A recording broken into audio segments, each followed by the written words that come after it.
Redirection और pipes के बारे में स्पोकन ट्यूटोरियल में आपका इस्तकबाल है।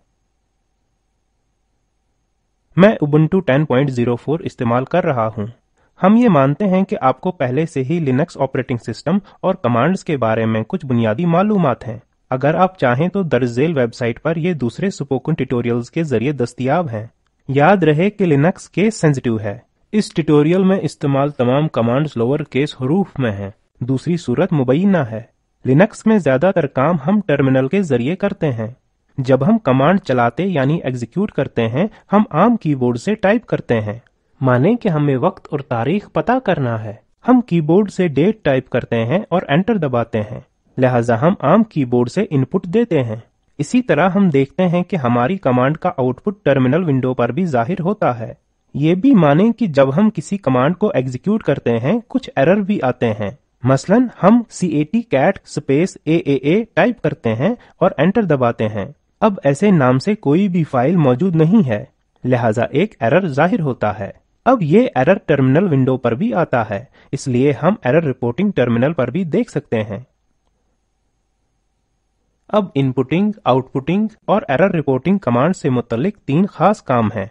रिडायरेक्शन के बारे में सीखने से पहले हमें 2 अहम उसूलों के बारे में जानना चाहिए, जो हैं स्ट्रीम और फाइल डिस्क्रिप्टर। लिनक्स शेल जैसे कि बैश इनपुट को कबूल करता है और तरतीब के तौर या हरूफ की स्ट्रीम में आउटपुट भेजता है। हर हरफ इसके पहले या इसके बाद वाले से आजाद होता है। स्ट्रीम्स तक फाइल IO तकनीक का इस्तेमाल करते हुए पहुंचा जाता है। इससे कोई फर्क नहीं पड़ता कि हरूफ की असली स्ट्रीम फाइल से आती है या फाइल में जाती है या कीबोर्ड, विंडो वगैरह से आती है। लिनक्स में प्रोसेस की हर खुली फाइल अददी नंबर के साथ मुंसलिक होती है। इस अददी वैल्यू को फाइल डिस्क्रिप्टर के तौर पर जाना जाता है। लिनक्स शेल्स 3 IO स्ट्रीम्स का इस्तेमाल करते हैं। इनमें से हर एक मारूफ फाइल डिस्क्रिप्टर से मुंसलिक होता है। stdin स्टैंडर्ड इनपुट स्ट्रीम है। ये कमांड को इनपुट फराहम करता है। यहाँ फाइल डिस्क्रिप्टर 0 है। stdout स्टैंडर्ड आउटपुट स्ट्रीम है। ये कमांड से आउटपुट जाहिर करता है। इसके पास फाइल डिस्क्रिप्टर 1 है। stderr स्टैंडर्ड एरर स्ट्रीम है। ये एरर आउटपुट कमांड से जाहिर करता है। यहाँ फाइल डिस्क्रिप्टर 2 है। इनपुट स्ट्रीम्स प्रोग्रामों को इनपुट दस्तयाब करता है। डिफॉल्ट तौर ये टर्मिनल के स्ट्रोक्स से लेता है। आउटपुट स्ट्रीम्स टर्मिनल पर डिफॉल्ट तरीके से टेक्स्ट हरूफ प्रिंट करता है। टर्मिनल पहले ASCII टाइपराइटर या डिस्प्ले टर्मिनल था, लेकिन अब ग्राफिक डेस्कटॉप पे एक टेक्स्ट विंडो है। हमने देखा कि डिफॉल्ट तरीके से 3 स्ट्रीम्स कुछ फाइलों से जुड़ी हुई हैं, लेकिन लिनक्स में हम ये डिफॉल्ट तरीका तब्दील कर सकते हैं। हम इन 3 स्ट्रीमों को दीगर फाइलों से जोड़ सकते हैं। इस अमल को रिडायरेक्शन कहते हैं। अब देखते हैं कि 3 स्ट्रीमों में रिडायरेक्शन किस तरह होता है। पहले देखते हैं कि स्टैंडर्ड इनपुट कैसे रिडायरेक्ट होता है। हम लेफ्ट एंगल्ड ब्रैकेट ऑपरेटर का इस्तेमाल करते हुए फाइल से स्टैंडर्ड इन को रिडायरेक्ट करेंगे। देखते हैं किस तरह। हम जानते हैं कि WC कमांड का इस्तेमाल फाइल में हरूफ, अल्फाज और लाइनों की तादाद जानने के लिए किया जाता है। टर्मिनल विंडो पर WC टाइप करें। अब एंटर दबाएं। हम ब्लिंकिंग कर्सर देखेंगे। इसका मतलब है कि हमें कीबोर्ड से एंटर करने की जरूरत है। कुछ मतन एंटर करें। This tutorial is very important. अब एंटर दबाएं।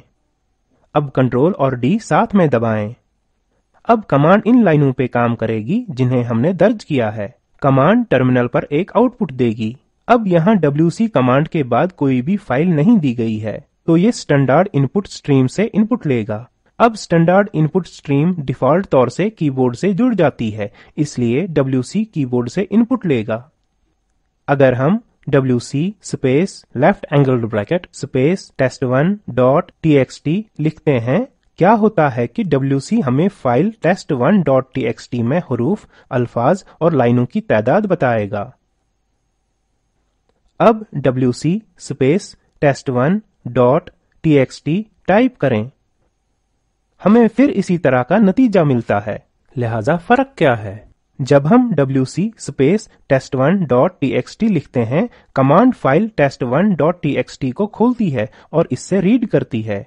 लेकिन जब हम WC space left angled bracket test1 dot txt लिखते हैं, WC तब भी किसी फाइल को नहीं खोलता। इसके बजाय स्टैंडर्ड इन से इनपुट लेने लगता है।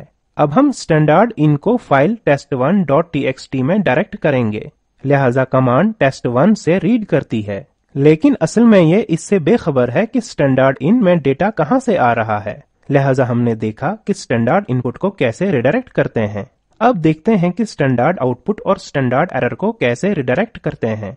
यहाँ फाइल के लिए आउटपुट या एरर को रिडायरेक्ट करने के दो रास्ते हैं। फर्ज करें कि n से मुराद फाइल डिस्क्रिप्टर है। n single right angled bracket file descriptor n से फाइल तक आउटपुट रिडायरेक्ट करता है। आपको फाइल को लिखने के हुकूक होने चाहिए। अगर फाइल मौजूद नहीं है तो बनाई जाती है। अगर ये मौजूद है तो बगैर किसी नोटिस के इसमें मौजूद मौजू या कंटेंट्स खत्म हो जाते हैं। n double right angled bracket भी फाइल के लिए फाइल डिस्क्रिप्टर n से आउटपुट रिडायरेक्ट करता है। फिर से आपको फाइल को लिखने के हुकूक होने चाहिए। अगर फाइल मौजूद नहीं है ये बनाई जाती है। अगर ये मौजूद है तो आउटपुट मौजूदा फाइल में शामिल हो जाता है। n single right angled bracket या n double right angled bracket में n से मुराद फाइल डिस्क्रिप्टर है। अगर इसे हटा देते हैं तो स्टैंडर्ड आउटपुट फाइल डिस्क्रिप्टर 1 समझा जाता है, इसलिए right angled bracket 1 right angled bracket के मुतवाजी है। लेकिन एरर स्ट्रीम को रिडायरेक्ट करने के लिए 2 सिंगल राइट एंगल्ड ब्रैकेट या 2 डबल राइट एंगल्ड ब्रैकेट इस्तेमाल करना पड़ेगा। अब इसे अमली तौर देखते हैं। गुज़िश्ता मिसाल में हमने देखा कि फाइल या स्टैंडर्ड इन में wc कमांड का नतीजा टर्मिनल विंडो पर दिखाया जाता है। क्या होगा अगर हम इसे टर्मिनल पर जाहिर नहीं करना चाहते? हम इसे फाइल में स्टोर करना चाहते हैं ताकि मालूमात बाद में इस्तेमाल की जा सके। डिफॉल्ट तौर से wc अपना आउटपुट स्टैंडर्ड आउट में लिखता है। डिफॉल्ट तौर से स्टैंडर्ड आउट टर्मिनल विंडो से जुड़ा होता है, इसलिए हम आउटपुट को टर्मिनल में देखते हैं। लेकिन अगर हम स्टैंडर्ड आउट को फाइल में रिडायरेक्ट कर सके तो wc कमांड से आउटपुट को इस फाइल में लिखा जाएगा। माने कि हम wc space test1 dot txt right angled bracket wc underscore results dot txt लिखेंगे और एंटर दबाएंगे। अब देखें कि क्या ये वाकई में हुआ। हम wc underscore results dot txt contents को cat कमांड के जरिए जाहिर कर सकते हैं। जी हाँ, ये हुआ। माने कि हमारे पास इसी डायरेक्टरी में test2 दूसरी फाइल है। अब हम फिर से test2 फाइल के साथ कमांड एग्जीक्यूट करते हैं। हम wc space test2 dot txt right angled bracket wc underscore results dot txt type करते हैं। लिहाजा wc अंडरस्कोर रिजल्ट फाइल के कंटेंट्स ओवरराइट हो जाएंगे। चलिए देखते हैं। इसके बजाय अगर हम wc space test1 dot txt right angled bracket twice wc underscore results dot txt लिखें, अब नए contents wc underscore results dot txt file में पहले से मौजूद मौजू को ओवरराइट नहीं करेगा, बल्कि इसके साथ शामिल हो जाएगा। चलिए इसे भी देखते हैं।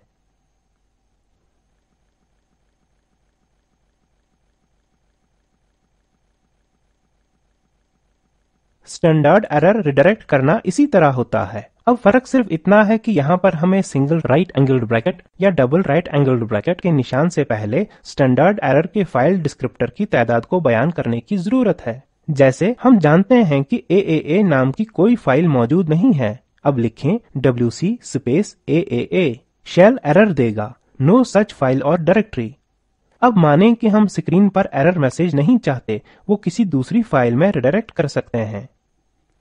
इसके लिए हम wc space AAA space 2 right angled bracket error log dot txt command दे सकते हैं। अब एरर टर्मिनल पर नहीं दिखेगा, बल्कि ये file error log dot txt में लिखा जाएगा। हम ये cat space error log dot txt command से देख सकते हैं। अब मानें कि मैं cat space bbb space 2 right angled bracket error log dot txt command के इजरा में कोई दीगर गलती करता हूं, तो कमांड चलाने से पिछला एरर ओवरराइट हो जाएगा और नया एरर नजर आएगा। देखिए cat space error log dot txt। लेकिन क्या करें अगर हम तमाम एररों की फहरिस्त चाहते हैं? इसके लिए हम ये कमांड चलाएंगे wc space AAA space 2 right angled bracket twice error log dot txt। हम इसे cat कमांड का इस्तेमाल करते हुए जांचते हैं। हमने देखा कि किस तरह standard out, standard in, standard error तीनों स्ट्रीम्स अलहदा से रिडायरेक्ट और मौसर तरीके से इस्तेमाल होती हैं, लेकिन इस हकीकत की असली ताकत का अंदाजा इस वक्त लगा सकते हैं जब हम इन स्ट्रीमों का इस्तेमाल बैक वक्त करते हैं। इस अमल को पाइपलाइनिंग कहते हैं। पाइप्स का इस्तेमाल कमांड की तरतीब बनाने के लिए करते हैं। पाइप की तरतीब में एक कमांड के आउटपुट को दूसरी कमांड के इनपुट से जोड़ा जाता है। ये इस तरह लग रहा है: command 1 vertical bar, command 2 hyphen option vertical bar, command 3 hyphen option 1 hyphen option 2 vertical bar, command 4। माने कि हम मौजूदा डायरेक्टरी में मौजूद डायरेक्टरीज और फाइलों की मुकम्मल तादाद जानना चाहते हैं। हम क्या कर सकते हैं?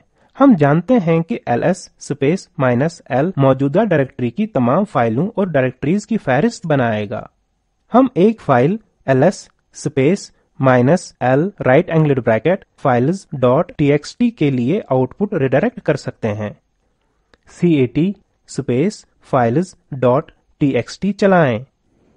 अब हर लाइन फाइल या डायरेक्टरी का नाम है, इसलिए अगर हम इस फाइल में तमाम लाइनों को गिनना चाहते हैं, हम अपने मकसद को मुकम्मल करने के लिए files.txt का इस्तेमाल कर सकते हैं। इसको हम wc space -l files.txt command का इस्तेमाल करते हुए कर सकते हैं। हालांकि ये हमारे मकसद को पूरा करता है, पर कुछ दुश्वारियां भी हैं। पहली दुश्वारी ये कि हमें बीच की फाइल files.txt चाहिए। अगर पहली कमांड ज्यादा डेटा पेश करती है तो ये फजूल में डिस्क मेमोरी को जाया कर सकती है। अगर हम बहुत कमांडों की सीरीज भी बनाना चाहते हैं, ये तरीका सुस्त है। हम इसे पाइप्स का इस्तेमाल करते हुए बहुत आसान कर सकते हैं। हम ls space -l vertical bar wc space -l लिखते हैं और हम ज्यादा सहूलत के साथ वही नताइज हासिल कर सकते हैं। ls कमांड से आउटपुट wc कमांड के लिए इनपुट के तौर पर जाता है। हम पाइप्स का इस्तेमाल करते हुए कमांड की लंबी तरतीब भी जम कर सकते हैं। पाइप्स का एक आम इस्तेमाल मल्टीपेज डिस्प्ले पढ़ने के लिए किया जाता है। cd स्पेस /user/bin टाइप करें। अब हम बिन डायरेक्टरी में हैं। अब ls-l चलाएं। अब आउटपुट अच्छे अंदाज में दिखाई नहीं देता, लेकिन अगर इसे पाइप के साथ मोर से जोड़ दें तो देख सकते हैं। फहरिस्त के जरिए स्क्रॉल करने के लिए एंटर दबाएं। इससे बाहर आने के लिए Q दबाएं। ये कुछ कमांड्स थे जो हमें फाइल में काम करने में मदद करते हैं। इसके अलावा भी कई कमांड्स हैं और इसके अलावा हर कमांड जो हमने देखी के कई दीगर ऑप्शंस हैं। man कमांड इस्तेमाल करते हुए इनके बारे में मजीद जानने की कोशिश करें। कमांड्स को सीखने का सही तरीका है इनका बार बार इस्तेमाल करना। अब हम इस ट्यूटोरियल के इख्तिताम की तरफ आ गए हैं। Spoken tutorial talk to a teacher project का हिस्सा है, जिसे कौमी तालीमी मिशन ने ICT के जरिए हिमायत की है। मजीद मालूमात दर्ज झेल वेबसाइट पर मौजूद हैं। इस स्क्रिप्ट का तर्जुमा और सदाबंदी वजाहत अहमद ने की है। हमसे जुड़ने के लिए आपका शुक्रिया।